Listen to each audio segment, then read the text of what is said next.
Today we are going to discuss our chapter next part. अब next है planning for the development. Means जो हमारी country की development की जा रही थी उसके लिए क्या क्या प्लानिंग की गई, कैसे इसको एक बनाया गया। Lifting India and Indians out of poverty. Means India और इंडियंस को पॉवर्टी से बाहर निकालने के लिए, और उसके साथ साथ क्या है जो हमारी बिल्डिंग क्या है मॉडर्न टेक्निकल और इंडस्ट्रियल बेस बनाने के लिए, और बहुत सारे दूसरे ऑब्जेक्टिव हमारे न्यू नेशन को बनाने के लिए लाए गए थे। तो उनको कैसे फुलफिल किया गया।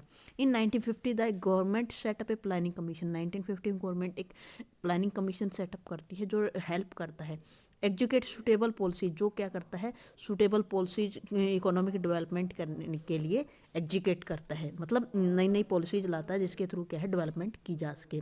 There was a broad argument on what it is called mixed economy. और उसके साथ साथ एक ब्रॉड आर्गूमेंट देखने को मिलेगी कि इसको मिक्स्ड इकोनॉमी मॉडल क्यों दिया गया। मतलब मिक्स्ड इकोनॉमी मॉडल का मीन्स ये होता है बेटा कि जहाँ पर स्टेट और प्राइवेट सेक्टर दोनों को क्या है इंपॉर्टेंस दी जाएगी, दोनों ही कंट्री की ये बोल सकते हैं डेवलपमेंट में रोल प्ले करेंगे, दोनों को ही इंपॉर्टेंट माना जाएगा, कॉम्प्लीमेंट्री माना जाएगा, और प्रोडक्शन और जॉब जनरेट करने में दोनों ही वर्क करने वाले हैं। मतलब इसको क्या माना गया, कंट्री की इकोनॉमी को मिक्स्ड इकोनॉमी का नाम दिया गया।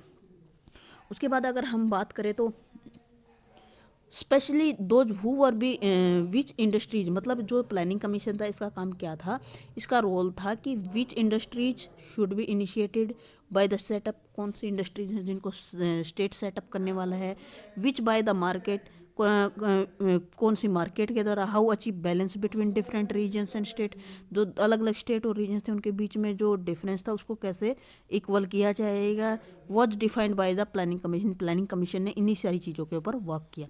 इन 1950 सेकेंड 5 ईयर प्लान, 1950 में सेकेंड 5 ईयर प्लान इंट्रोड्यूस किया गया। 5 ईयर प्लान इंट्रोड्यूस किए गए थे बेटा, 5 ईयर के कुछ प्लान्स बनाए गए थे, जिसको फर्स्ट 5 ईयर प्लान 1951 में इंट्रोड्यूस किया गया था, सेकेंड हमारा 1956 में इंट्रोड्यूस किया गया था।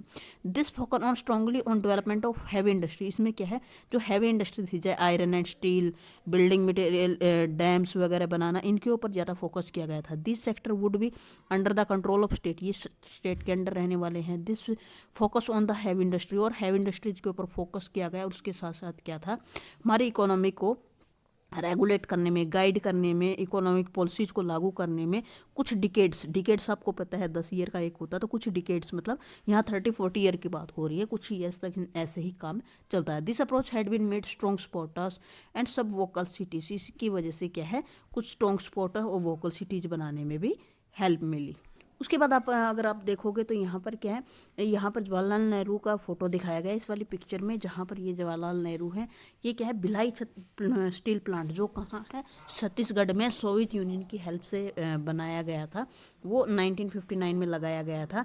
ये यहाँ पर ये जो हमारे प्रधानमंत्री थे पंडित जवाहरलाल नेहरू वहाँ पर विजिट के लिए गए थे, और वहाँ पर मतलब ये इसी तरह चेक करने के डेवलपमेंट कैसे हुई है, किस तरह से सेटअप किया गया, वो सारे वर्क देखे गए थे। Some felt that it had put in agitated emphasis, मतलब कुछ का मानना ये था कि एग्रीकल्चर के ऊपर क्या है ज़्यादा एम्फेसिस किया जाना चाहिए। कुछ का आर्गूमेंट ये थी कि प्राइमरी एजुकेशन को नेगलेक्ट किया जा रहा है। कुछ क्या था, कुछ का मानना ये था कि एनवायरनमेंट को प्रॉब्लम्स को अनदेखा कर रहा जा रहा है, इकोनॉमिक पॉलिसीज़ को अच्छे से लागू नहीं किया जा रहा।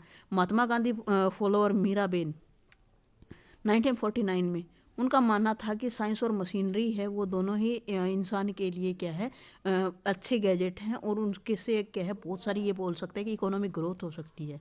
बट क्या है ये एक डिसोल्यूशन का काम भी बन सकते हैं, मतलब तहस नहस का कारण भी बन सकते हैं। मीन्स सिंपल लैंग्वेज ये कह सकते हैं बेटा, इकोनॉमिक ग्रोथ होगी, इंडस्ट्रीज लगेंगी तो उससे बहुत सारा पॉल्यूशन इंक्रीज होगा, पॉल्यूशन इंक्रीज होगा तो वो क्या करेगा, फिर दोबारा से जब इंडस्ट्रियल पॉल्यूशन बढ़ेगा तो उसकी बढ़ेगा, साथ में डिफॉरेस्ट्रेशन बढ़ेगा, वो सारी चीज़ें जिसकी वजह से नेचर का बैलेंस है वो ख़राब हो जाएगा, और फिर हमारी जो हम जो रह रहे हैं हमारी लाइफ है वो क्या हो जाएगी, वो मुश्किल हो जाएगी, उसमें सर्वाइव करना फिजिकली हेल्दी नहीं रहेगा।